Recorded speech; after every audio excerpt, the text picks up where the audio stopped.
Kuku Raadios välja öeldud seisukohad ei pea ühtima Kuku Raadio seisukohtadega. Te kuulate Kuku Raadiot.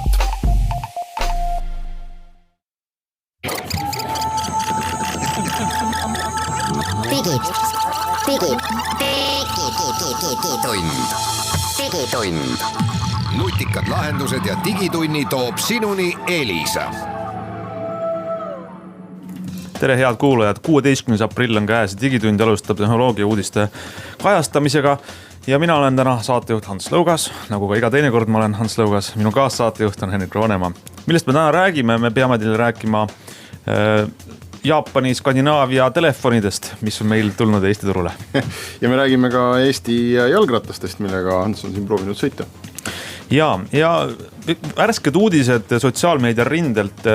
Räägime sellest, kuidas eelmisel nädalal avastasid paljud Eesti inimesed, et Twitteris on neid hakanud jälgima tohutu hulk mingisuguseid roboteid vist.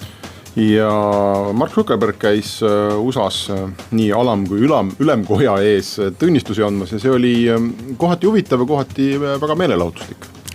Mis on maailma kõige rohkem raha sisse toonud meelelahutustoode, mõni film, mõni seriaal, äkki mõni mäng.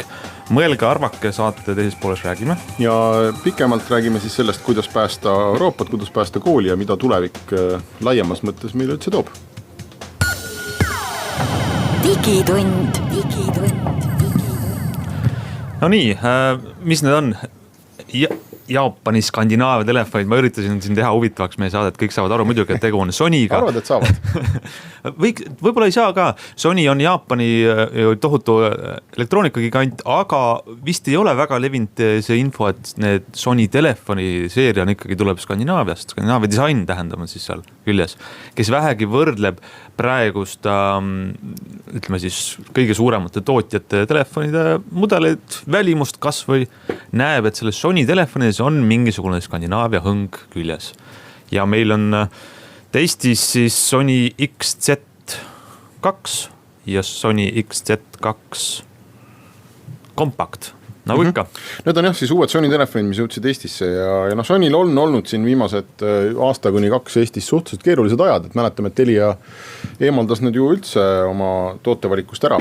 Rootsi firma Telia ja ei müüd neid Rootsis disainitud telefone. Et see turg kuivab kokku, nagu me oleme siin ka ikkagi rääkinud selles mõttes, et need tootjad jääb pärast vähemaks, eks ole. Kui ma vaatan täna näiteks Telia valikut, siis seal on olemas Huawei, Samsung, Apple ja ma ei tea, võibolla leiab sealt midagi veel. Ma tegelikult hakkasin praegu vaatama, et kas huvitav on tulnud Sony Telia valikusse tagasi või ei ole.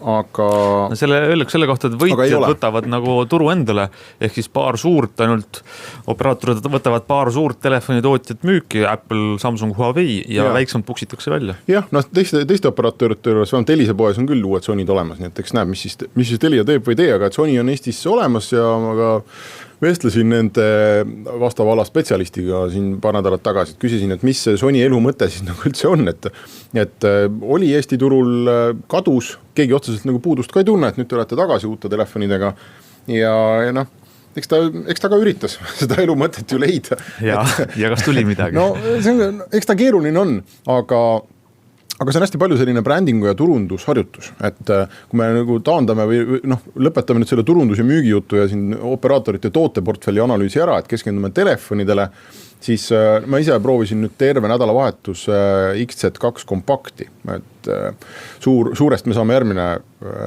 järgmiselt saates ilmselt rääkida, aga need on suhteliselt sarnased telefonid ja nagu sa ütlesid, et ma ei tea, miks sa küll ütlesid, et ta näeb skandinaavialik välja, aga ma ütleks, ta näeb teistmoodi välja. Mis seal skandinaavialik sinu jaoks oli? Ma ei tea, minu jaoks ta ei ole nii, kuidas öelda, silma torkav või silma kuidagi riivavalt. Ta on selline väga kuidagi soliidne või malb, ma ei tea. Minu see mulje, see on väga subjektiivne. Ja seda ei saanud võtta sellise testi tulemusena, mis ma siin praegu räägin, et lihtsalt mõned päevad esimene tutvus selle uue Sonyga väga kvaliteetselt tehtud, hästi selline tugev tükk on ta ja vähemasti esimeste piltide järgi mulle tundub, et on lootust, et Sony on oma kaamerat korda saanud. Neil on ju aastaid oli selline veider olukord, kus Sony teeb neid kaameramooduleid kõigile maailma parimatele telefonidele peaaegu, et kes tõmbavad siit välja oma siis tarkvaralise järeltöötlusega imelisi pilte. Ja Sony ise on alati nende samade sensorite peal istudes olnud selline kahetine, et kohati teeb väga hästi pilte ja kohati teeb väga halbu, et see kõik on tarkvaras kinni. Ja nüüd vähemasti, siin olid ilusad päikselised ilmad ja need pildid olid väga, väga head, mis ma sealt välja tõin, kui hästi teravad. Ja kuidagi nii teravad, et see tekib küsimus, et huvitav, kui palju seda tarkvaralist jõuga teravustamist sinna peale keeratud, aga suhteliselt meeldiv. Me peame võrdlema nüüd siis ikkagi teiste telefonidega kõrvuti, aga see pool tundub, et neil toimib paremini kui enne. Mis veel toimib hästi on see, et telefonid on ülikiired ja olles ise Samsungi kasutaja, see vahe sama Androidi peal, see on meeletu. Tõsi ka, jah. Sonis ikkagi tarkvaras need asjad juhtuvad kohe. Ma mõtlesin, et need asjad on 2018 aastal nagu pole rääkimist väär. Nüüd ei tea, et nagu Samsungi, ega me selle puhul ka ei tea, et Samsungil on ikkagi selgelt see, et kui sa mõne kuu kasutad, siis hakkab see asi nagu vaikselt endiselt kinni kiiluma, et Sonit ma olen 3 päeva kasutanud, on kõik ülikiire. Aga praegu saab küll hästi positiivset sõnu öelda ja Sony tugevus on kogu aeg olnud see, et nad oskavad selle akuga väga hästi ümber käia, et Sony telefonid juba aastaid on nendele akud, kuigi nad ei ole suuremad akud kui teistel, nad midagi seal sees tarkvaraliselt teevad, et need akud peavad üli hästi vastu ja seda ma saan selle kompakti kohta ka küll öelda, et ma olen, laadijat näitasin talle aeg-ajalt ja kaugelt, et väga, väga muljetavaldav. Mis on huvitav selle kompakti juures, me räägime tõesti ainult kompaktist selles saates, on see, kui raske see telefon on. Ta on 5-tollise ekraaniga, ehk et endiselt turul ei ole väga palju väikseid häid Androide ja Sonyl see nišš on kaetud, kes tahab, aga ta on suhteliselt paks ja ta on väga-väga raske, suhteliselt 168 grammi. Ja kui me võtame võrdluseks näiteks Apple iPhone SE, mis on väiksem küll, aga kaalub 113 grammi. See on nagu sulg sellega võrreldes. Ja näiteks see väike Sony on grammiliselt raskem kui Samsung S9. Mis ei ole ka kerge telefon. Mis on sellest palju suurem. Tihedus selles, ütleme, ruumipunktis, kus see telefon asub, on väga suur. Mingi asi teeb ta raskeks, on see siis... Nad ise ütlesid, et me oleme hästi tugevaks selle telefoni, et me kasutame paksu klaasi ja et see alumiinium on kuidagi hästi, et kui sa võtad telefoni kätte või paned ta taskusse, et ta ei paindu sulle ära ja et ta on selline tugev telefon. Aga see ei pruugi olla ka miinus või on väga subjektiivne, mõnele meeldib, et sa hoiad käes asja, mis on nagu tunned, et see on tugev, raske. Jah, aga väikse telefoni puhul see mass koondub väiksemale pinnale, et sa võtad ta kätte ja sulle tundub, et ta on raske. Sony suur telefon muide, see XZ2 on ka väga raske, suhteliselt väga raske, peaaegu 200 grammi. Ja seal, kui suures kätte võttes, sa ei tunneta seda nii tugevalt või nii teravalt kui väikse telefoni puhul. Nii et ma arvan, et Sony on teinud väga esialgsel hinnangul, ma saan öelda, et ta on teinud huvitava telefoni, kus on väga palju plusse. Väga palju asju, mida teised ei suuda ikkagi pakkuda. Ehk et see sama aku on, ütleme, see akuhaldus on väga hea, kiire tarkvara on väga hea, teatud äpid küll aegalt, isegi Google Chrome'i browser teadis, et ma nüüd crashisin, et teeme uuesti lahti, et midagi neil seal natukene veel lonkab sees, aga on teistmoodi ja ega seda valikut, nagu me alustasime seda lõiku, et jääb järjest vähemaks, nii et põhimõtteliselt on hea, et Eestis see Sony on. Ja eriti väikeste telefonide puhul, et ega ikkagi 5-tollist telefoni nii väga lihtne leida ei ole ja hind on 600 €, et ei ole odav, ei ole kallis, aga üldiselt ma arvan, et oodake meie nagu testi tulemused ära, aga mulle tundub, et see võib küll olla telefon, mis saab geeniuse poolt hindeks jahi. Et eks näeb siis ja suure osas me ka siis proovime järgmisel nädalal rääkida. Ega selline huvitav teos Sonilt.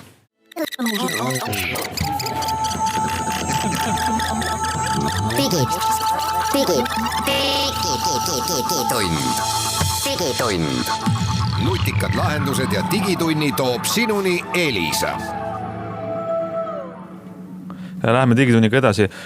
Kiired ülevaade veel asjadest, mida me vahepeal oleme testinud. Mina testisin sellist asja, mis nagu osaliselt on selle digitunni teema ja osaliselt ei ole. See oli siis üks Eesti firma, noor, võiks just öelda, isegi startup võib-olla nimega Ampler, ehitab Eestis elektrijalgrattaid ja seejuures väga selliseid kvaliteetseid, väga häid rattaid, mitte võib-olla siis mõnes muus nišis, nagu näiteks väga soodsad või väga logusid.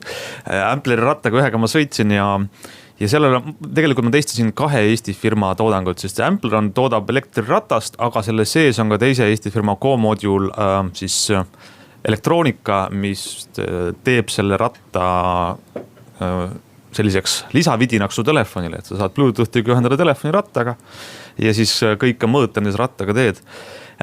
Pikemalt räägime rattast sellises liiklus- ja autoteemalises podcastis Autotund, kuulake seda, aga lühidalt öeldes ütlen, et elektrirattad, mulle tundub, on, kui mitte olevik, siis tulevik kindlasti. Kas need sobivad igaühele, see sõltub sellest rahakotist, sest et elektriratas on kallis, Ampleri rattad on siin kuskil 2300 €, hakkavad hinnad, mis on ikkagi Eesti ostujõudu arvestades päris kallis asi. Aga kui lühidalt võtta kokku, et kas üks elektriratas on piisavalt tore asi, piisavalt nagu tõmbab sõitma, siis sellisele vastata sellisel päeval nagu täna, kui väljas sajab vihma, on märg, vastik ilm ja täna hommikul ei kõhelnud ka, ajasin ratta välja. Sa tulidki rattaga siia? Tulin rattaga, sõitsin siia, nii et väga kihvt on sõita elektrirattaga. Okei, aga ma tuleks nüüd mõistuse hääl, tavatarbi hääl, nii, see vidin maksab 2500 €, jah? 2300 €, jah. Nii, okei. Ja sa saad sellega siis sõita 70 kilomeetrit, oli? 70 on ta läbisõit ühe laadimisega, jah. Ja ta ei sõida ise, eks ole, ta ei ole mopeed. Tal ei ole gaasipedaali, et kui sa väntad, siis ta teeb sulle poole kergemaks selle. Ühesõnaga, ta annab 100%, nii palju kui sina paned sisse, tema korrutab selle kahega, ta aitab sind omalt poolt kaasa, eks ole. Nii, me vaatasime toimetuses, et sa elad 6 kilomeetri kaugusel kontorist. Mis su füüsiline vorm on? Kas see on välistatud, et sa 10 korda odavama tavalise rattaga jaksaksid see 6 kilomeetrit tööle vändata? Ei, kindlasti ei ole välistatud, absoluutselt mitte. Ja võibolla ka see distants võib olla suurem või väiksem. Vahet ei olegi. Vahe on selles, et kui sa hakkad ratsionaalselt panema Excelisse tabelisse, siis ei õigusta mitte kunagi sellist hinda, et sa 2300 € ostad mingisugune ratta. See on võimatu, ma arvan. Võibolla mingi väga niši olukord. Aga küsimus on selles, et kui mõnus on sõita ja kas see, mida elektrirattas annab natuke juurde, et sulle ei teki kunagi muret, et sa ei jõua mäest üles sõita või sa ei saa mingist raskest kohast läbi. Kui sa elad Lissabonis. Võib-olla. Ja muidugi selle firma, need Eesti tüübid, kes need rattad ehitavad, nad ei müü Eestisse, nende põhiturg on Saksamaa. Ja, eks ma olengi natuke kiuslik, et see ei ole Eestisse, aga ma mõtlen, et see ei ole Eestisse mõeldud toode, aga ma ikkagi mõtlen, et mis see selline, et kas äkki ta on üks selliseid tooteid, mis lahendab probleemi, mida ei ole olemas? Või et mida ei ole nii suurelt olemas, kui me arvame. Et kes on see nagu tarbija, kes ütleb, et tõesti 2300 €, et see muudab mu elu? Ma arvan, et seal on mitu komponenti. Üks on see, et sa tahad enda tervisele ja keskkonna mõttes niimoodi kasulikku linna transpordivahendit. Teiseks, sul on keskkond, kus on hea sõita. Tallinn on jõga piiri peal. Tallinnas on piisavalt mõnus sõita, aga on kindlasti palju paremad rattasõidu linna. Ja kolmas asi on see, et võib-olla need 2 asja ongi. Ja kolmas asi on muidugi ostujõud. Kas see 2300 € on sinu jaoks mitu kuupalka, nagu Eestis on, või on see sinu jaoks kulu, mis on, ütleme, ei ole nii suur. Okei, põhimõtteliselt me oleme, sama testi jooksul tõestasid ära, et see asi töötab ja töötab väga hästi ja näeb välja mitte UFO, vaid täitsa tavaline must meestekas. Ja muide, see on väga oluline aru saada. Elektriratas ei näe välja see eriti need Ampleri rattar on mõeldud neile, kes ei taha silma torgata. See ratas näeb välja, ma ei torka üldse silma tänaval. Ainult sellega, et ma sõidan nagu sportlane. Ja, no me peame tõesti arvestama, et kuigi paljudele inimestele tundub teistpidi, siis Tallinn on üliväike linn. Absoluutselt, ja seda ma ka nädalavahetusel ma sõitsin Tallinnas sellega rattaga ringi ja see ma kujutan ette, et autoga ma saaks nii palju kiiremini kuhugi kohta. Tegelikult saab rattaga, läheb võib-olla 25% rohkem aega. Ja tegelikult saab ka jala ja suurepäraselt selle tasuta ühistranspordiga seda kombineerides, et need variante Tallinnas ringi liikumiseks kindlasti on hästi palju, et ma arvan, et Tallinnas või võib-olla üldse näiteks laiemalt Eesti oludes seda probleemi väga ei ole, mida see ratas lahendab ja arvestades ka meie ilmastikku ja kõike seda, et ta on tore vidin, mis töötab väga hästi, aga et küsimus, kas sul on seda vaja või ei ole, et see on siin, võib-olla näiteks kui ma töötaksin Google'is ja elaksin San Franciscos või kuskil seal lähistel, eks ole, et mul on äkki on mingid suured jalgrattateed. Aga Eesti suhtes ma mõtlesin, et kui see hind oleks poole odavam, siis ma hakkaksin kohe nuputama, et kuidas ma selle siis endale ikka finantseeriks. Absoluutselt. Sest see muutub kohe palju paremaks pakkumiseks Eesti kontekstis, eks. Räägime Twitterist ka, Eesti arvamusliidreid on tabanud Twitteris botilaviin ehk et praktiliselt 10 kaupa lisandub neile uusi jälgijaid ja need jälgijad ei ole inimesed, vaid need jälgijad on väga kahtlaste nimedega robotid, et osad on lihtsalt sellised tähenumbri kombinatsioon kasutaja nimeks, osad on vene nimedega, osad on vist isegi Eesti nimedega või Eesti laadsete nimedega, aga neid inimesi päriselt ei tundu olemas olevat ja see on selline viimaste nädalate teema. Sa uurisid seda? No mis torkab silma, et sul on jälgija, kellel ei ole tihti profiilipilti, temal on üks nagu päris nimi, aga kasutaja nimi on hoopis mingi teine. No siis on üks on Holly, oli selline kahtlane konto ja tema konto nimi oli Kelly, Holly ja Kelly. Seal on palju numbreid, neil ei ole ühtegi sõpra, ei ole ühtegi tweeti, ei ole, neil on tohutus karjas ja mis selle põhjus on? Keegi ei tea praegu, miks see toimub nii. Aga see toimub ainult Eesti inimestega. Mina olen näinud Twitteris ka, et välismaa inimesed kurdavad, et neil on täpselt sama lugu, et mingi selline uus laine on tulnud. Aga see käib mingite hoogudega, aga eelmisel nädalal oli tõesti väga selgelt näha, et no ikkagi mitukümmend Eesti inimest, siin olid vist poliitikuid, ajakirjanik, mingisugust kunstiinimesi, loomeinimesi, kes kõik märkisid sama asja, et nendele kontodele on järsku tulnud palju selliseid kahtlasi botte.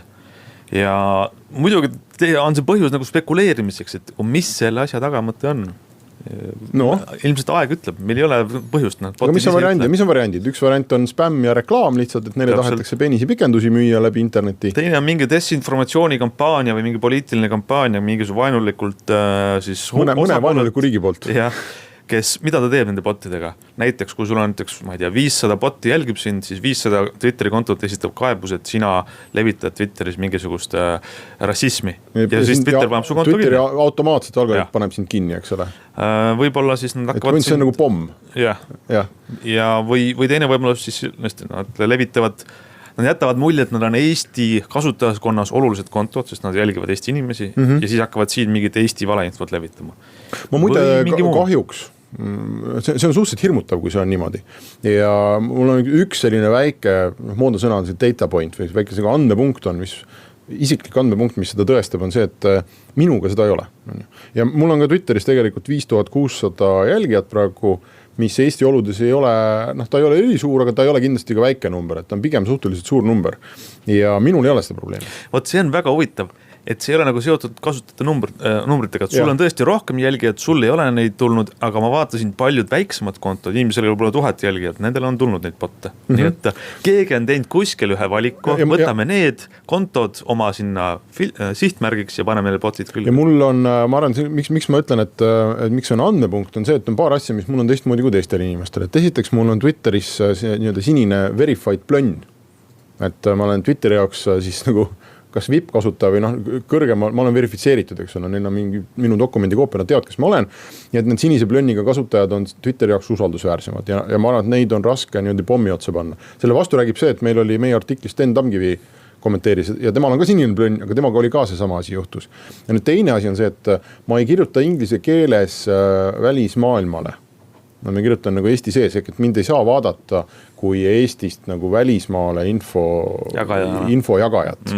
Et see on hea tähelepanek. Et kui, võib-olla on see, eks ole, et mind ei ole mõtet nagu õhku lasta, sellepärast, et ma ajan mingit tehnoloogia juttu siin Eesti sees, eesti keeles, aga et kui näiteks peaksin mingisugune kriis või mingi tõsine jama tulema, siis minu kontost ei sõltu eriti midagi. Et kui mina tweedin, et ma ei tea, et kuskil pommid lendavad või et see on provokatsioon, et siis see ei jõuaks kuhugi, aga kui näiteks Sten, kellel on 10 000 jälgijaid välismaalt seda teeks, Tamkivi, siis ja siin oli veel kinni panna. Eesti välisministeerium, Kaja Kallas, Toomas Hendrik-Ilves, kes olid ka langusid sinna alla, nii et mis sellest saab, hoiame kindlasti pilku peal ja vahendame teile, aga nüüd lähme pausile.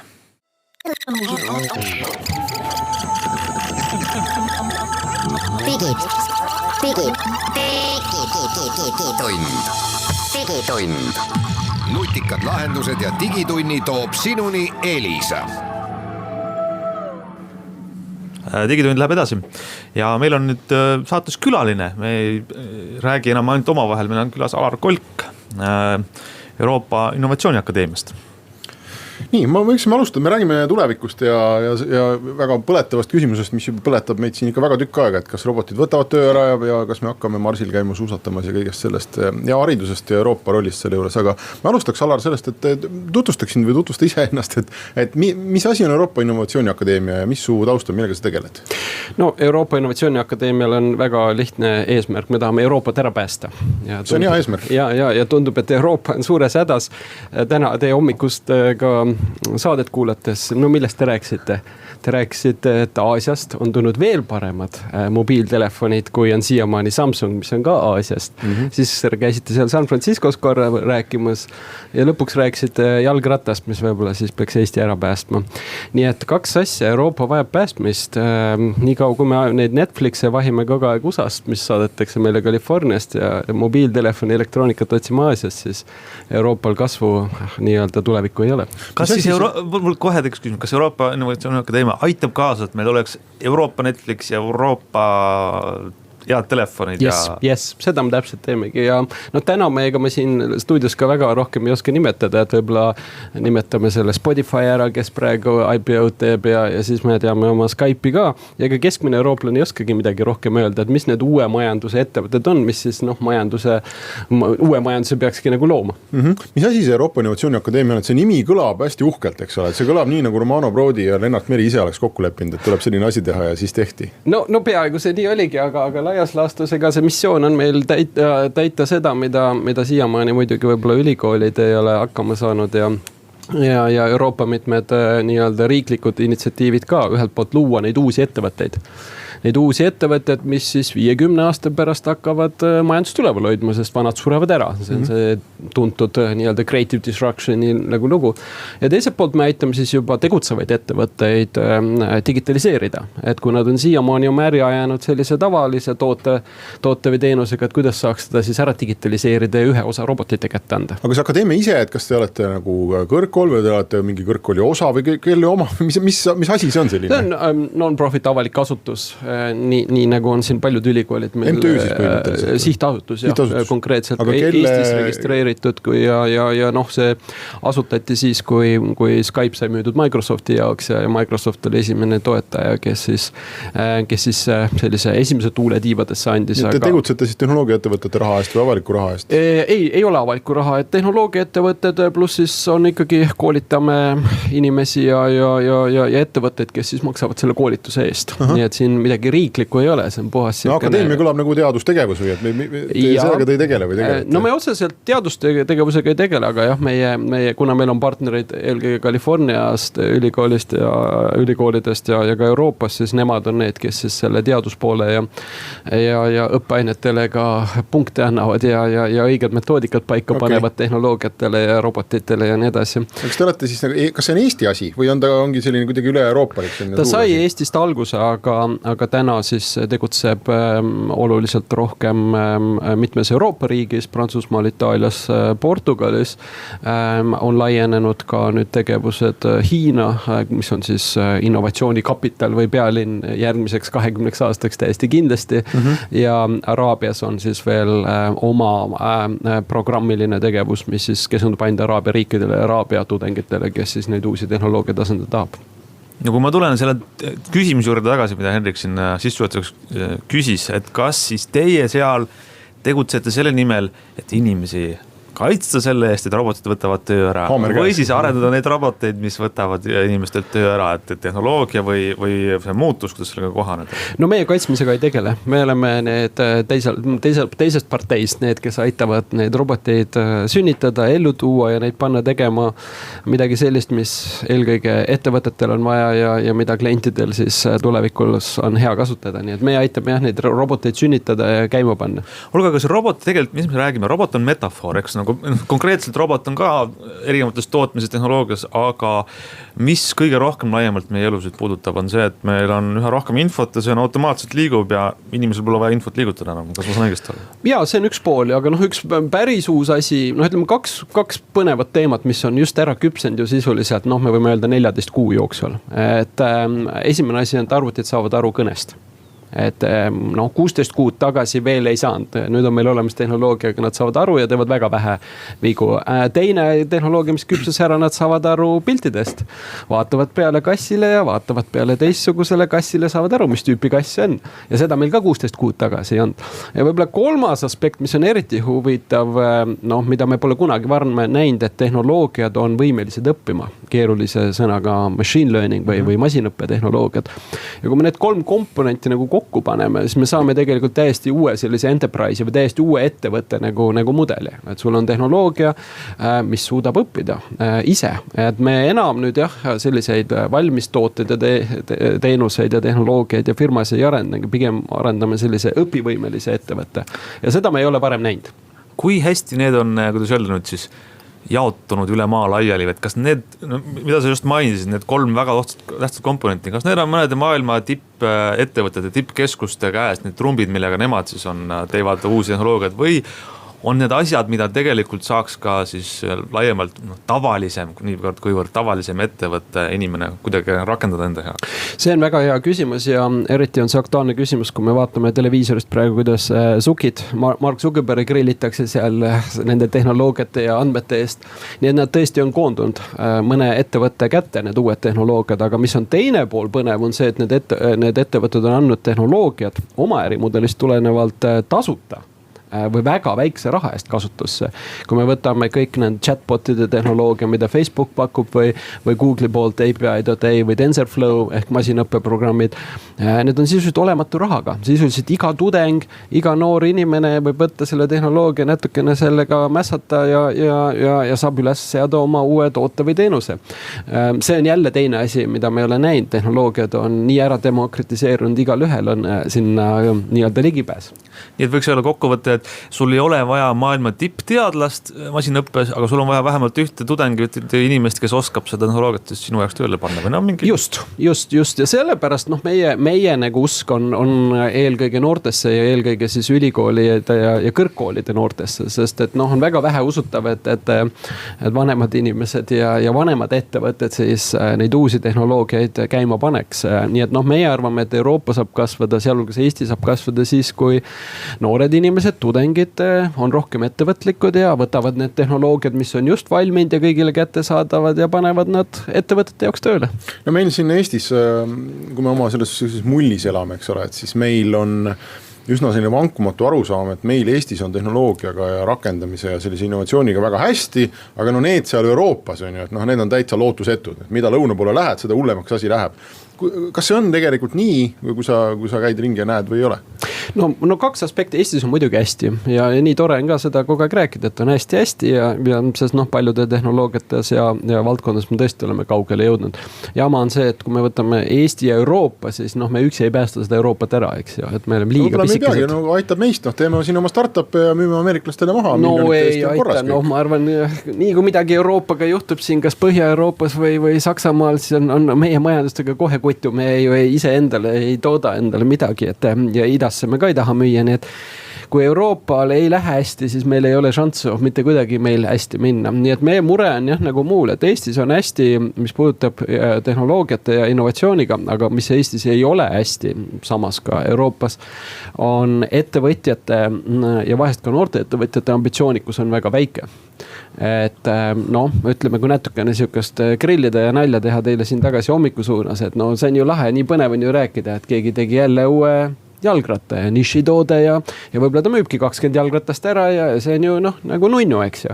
Aga jalgratta, kui me teeme seda jalgratta uuesti ja natukene veel kallimalt ja paneme sinna lahedamad kleepsud peale, aga sellega ei Eesti ja Euroopa majandust ära ei päästa. Et meil on vaja ikkagi radikaalseid uusi ideid, mis on ambitsioonilt ka sellised, et nad on võimeline, nagu Spotify või Skype, ikkagi 100 miljonitele jõudma ja see vaene jalgratas ei jõua 100 miljonitele. Kuna jalgratta näide kõlas, siis ma pean kommenteerima, et kuna ma küsisin seda jalgrataste tootja käest, nad teevad kihvti toodet suure lisandväärtusega ja nende enda prognoos on, et nad aastas müüvad siis mitte 2-kohaline arv, mitte 3-kohaline, 4-kohaline arv rattaid. Tõsi, 100 miljonist veel natukene vähe. Tuhandetes müüvad siis aastaid, jah? Kui nad müüvad 1000, see on lahe, seda muidugi tahaks näha, eks ju, et kui nad praegu 20 ratast suudavad müüa on ka hästi, aga kas seal nüüd suurem ka lisandväärtus on, seda me ei tea. Et lisandväärtus tuleb laias laastus, see peaks ka tähendama seda, et sul ikkagi pool müügist jääb nii-öelda raha taskusse. Kui me vaatame Apple'it, kellel on $200 miljardit lihtsalt kassas ja ongi kogu lugu. See ei pruugi olla kindel, et sealt ka lisandväärtust reaalselt üle jääb. See on väga hea seletus. Eestis paljudel inimestel arusaamisega raskusi, mis asi on lisandväärtus. See on sellest, et sa oskad oma asja müüa piisavalt suure kasumiga. Või no või siis sa müüd koopiat, nagu et sa teed ühe tarkvara valmis ja müüd miljardile inimesele näiteks. Ja just, et kui me räägime nüüd tehnoloogia innovatsiooni maastikus, siis see skaleeritavus ongi see, mida me otsime. Et jalgratas on väga tore, aga nii kui sa hakkad jalgrattaid rohkem tootma, on sul vaja rohkem tehaseid, rohkem inimesi, rohkem metalli või plastikat või turralumiiniumit. See ei ole skaleeritav. Kui me räägime nüüd digitaalsetest maailmatest, kas või robotitest, siis robotite tootmine ja nende tarkvara skaleerimine ükstapuha millise maailmanurka on palju lihtsam ja ambitsioonikam selles mõttes, et võimaldab neid tooted-teenuseid kasutada sõna otseses mõttes sadadel miljonitel inimestel. Nii et meile noortel oleks vaja rohkem ambitsiooni. Tehnoloogia teadmised ja asjad on neil olemas. Millal see ambitsiooniga võiks peale hakata, seda tahaks küsida kohe pärast väikest pausi.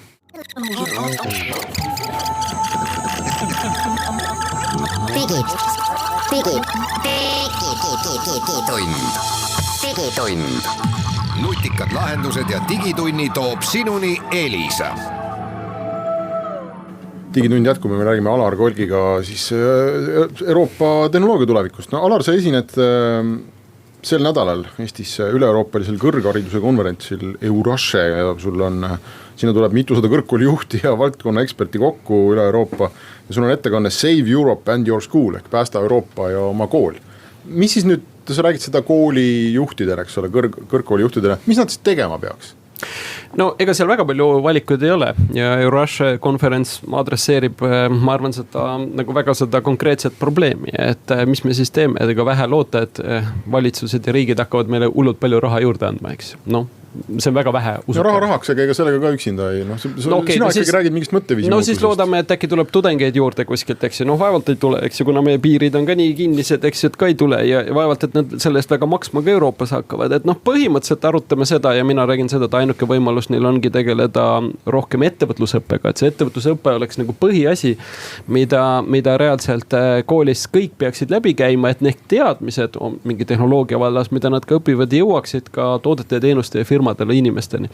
Ja kui kõrgkoolid hakkavad rohkem ettevõtlusega tegelema, siis nad saavad ise rohkem ressursse, saavad ise rohkem paremaid ettevõtlus ja muid aineid arendada. Nad saavad endale fookuse ja sihi ja loovad sellega rohkem väärtust oma tudengile, aga ka endale. Ja seda me näeme ka kõige edukamates nii-öelda Silicon Valley California osariigis, kus me näeme riik lihtsalt võttis ülikoolidelt pool raha ära. Ütles, et nüüd on poole väiksem eelarve ja ega neil mingit muud võimalust ei ole. Kõik teaduslikud, kõik väga, väga kõrged top ülikoolid pidid hakkama tegelema ettevõtlusega. Mismoodi see, näiteks Tehnikaülikooli või Tartu Ülikooli näitel, mismoodi see nüüd siis käiks? No see käiks, et tuleks ettevõtetega koos arendada uusi tooteid ja teenuseid ja teiselt poolt see, et need tudengid, kes õpivad seal IT-d näiteks, et nad saavad kõrvale kohe, kuidas selle IT-tarkusega ka päris firmasi ja päris tooteid ja teenuseid turule tuua. Et me oleme ühelt poolt anname seda tehnoloogia nagu haridust hästi, aga kui see reaalselt toodete teenustena nagu turule ei jõua ja sellest nagu ei sünni uusi firmasid, siis sellest ikkagi kasu ei ole. Miks see praegu ei ole läinud nii, et miks seda ettevõtlustes nii vähe on? Kas see on lihtsalt mugavus, kuna riik ju rahastab või mingi võõristus selle ettevõtlus- ja erasektori osas või?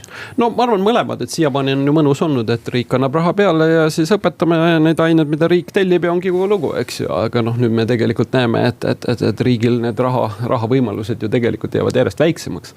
Ja teiselt poolt, ega see on üsna suur, üsna nõudlik tegevus ka kõrgkoolile endale. Et mine katsu siis otsida üles need ettevõtjad, kes võiks seda ainet näiteks õpetada ja proovi siis sellest asjast kasu saada, sest ega koolid ikkagi teevad koolitööd, et nad ei ole ju mingid äriinimesed. Et see uus liikumine, et ülikool ei ole ja kõrgkool ei ole enam nagu teaduskool ja nii nagu Euroopa Komisjoni poole pealt peab olema ettevõtlik kõrgkool. See on päris uus nähtus ja kõrgkoolid alles õpivad seda. No Eestis on siis tehnoloogia ja IT arengut ühiskonnas hästi palju räägitud ja alati kui mingid uuringud ja edetabelid ja pingeread välja tulevad, et siis me näeme, et Eestis on riigisektoris, eriti tänu meie e-riigile on selle IT-ga nagu hästi. Kõrgkoolides on nii ja naa, et põhimõtteliselt võiks ikkagi rohkem tudengeid minna sinna reaalerialadele, aga me tegeleme sellega, aga alati tuuakse välja murekohana meie laisad ettevõtjad ja mitte IT-ettevõtjad, vaid tavalised ettevõtjad, ükskõik mida nad teevad, neil on autopesula või diivani tehas või jäätisevabrik.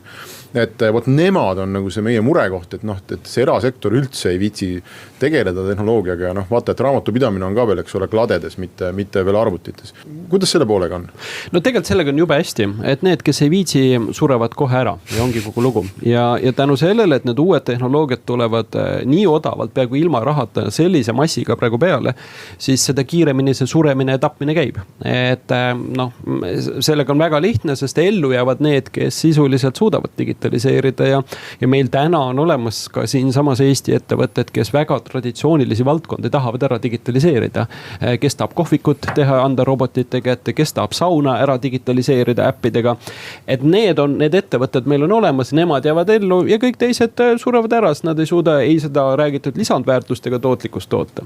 Kuhu ma minema peaks, ma mõtlen praegu ettevõtjana, et noh, et meie teeme uudisteportaali, eks ole, see on suhteliselt IT-keskne toode, olgem ausad, ja meil on sellega noh hästi. Aga et ma kujutan ette, et kui minu juurde näiteks tuleks sina või keegi teine ütleks, et nüüd on uus aeg, et te peate nüüd hakkama oma tegevuses kasutama geenitehnoloogiat, siis mõtlesin, ma olen nagu sellest kuulnud midagi, eks ole, aga et kuhu ma nüüd siis minema, ma ei oska.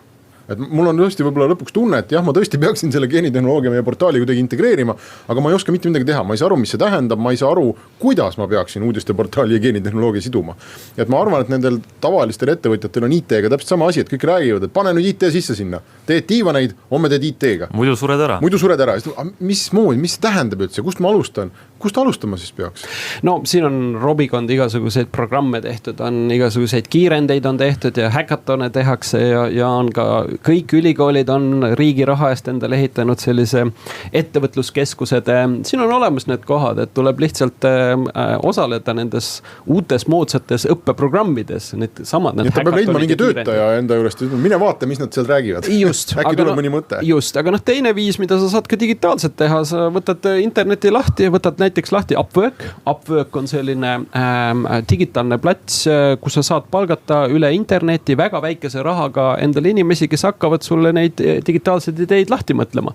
Ja mis see väikse rahaga tähendab? Väikse rahaga tähendab seda, et sa võid saada ITV-na Ukrainast 250 eurot kuu. Aga ta tahab ju ka teada, mis ta tegema peab. Kui ta lihtsalt ma palkan, ta vaatab sööb jäätist ja ei tee midagi. Just, aga siin ongi see mure, et kas meie ettevõtjatel on see pool olemas, et me suudame seda ambitsiooni defineerida, et kuhu me tahame üldse jõuda oma toodete ja teenustega. Kas meil see ambitsioon, et me lähme vallutame suuremaid riike kui Läti ära, eks ju, kus on ikkagi turumoodi, eks ju, ja teiselt poolt see loovuse pool, et kui palju me võiksime ikkagi inimeste päris probleeme ja muresi lahendada, mis on paljudel ja paljudel. Siin nüüd tulebki see ambitsiooni nagu mõtlemine ette, eks ju. Et mul jalgratast vastu ei ole midagi, aga ütleme, sa võid seda jalgratast timmida lõpmatuseni, ega sellest väga palju midagi ei muutu. No iseenesest ka ettevõttel lähteülesanne on ju alati põhimõtteliselt lihtne, et lähteülesanne tähendab kasuminumbrit. Et tema huvi on ju, põhimõtteliselt ta võiks anda kuskile õhku visata lähteülesannet nii, et me teeme siin diivaneid, tehke nüüd IT-poisid nii, et me teeme neid 3% odavamalt, 3% kiiremini. Jah, kolmandik see ei ole veel nii põnev. 90%. Et tehku nagu niiviisi, et 2/3 oleks odavam ja selles äris saaks näiteks 10 korda kasvada.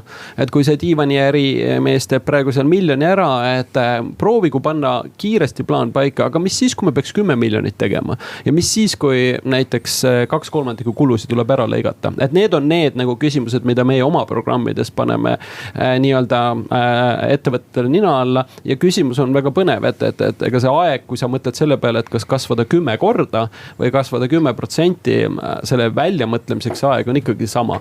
Nii et siin konkreetne soovitus ettevõtjatele, väikestele ettevõtjatele, kui te teete täna 500 000 või 1 miljon aastas, mõelge kohe plaan välja, aga kuidas ma saaks teha 10 korda seda kasvu ja käivet ja suure tõenäosusega te saate aru, et füüsilised tooted selle sama tarkuse peal, mis teil on, tuleb asendada lihtsalt digitaalsete teenustega.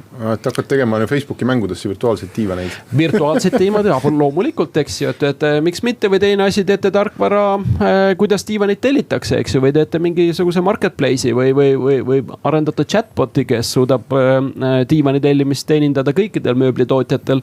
Sisuliselt te leiate üles oma tööstuses, mis on see digitaalne komponent, see tarkunes, mis teil on, mida te saate pakkuda paljudele, kas teie konkurentidele, teistele tootjatele või hoopis lõppjuuseritele otse. No mõnikord on vaja lihtsalt head eeskuju, võib-olla mõni kuulaja sai meie saates täna eeskujuks ideid, aga aitäh kuulamast, me saadan läbi ja järgmise nädalani.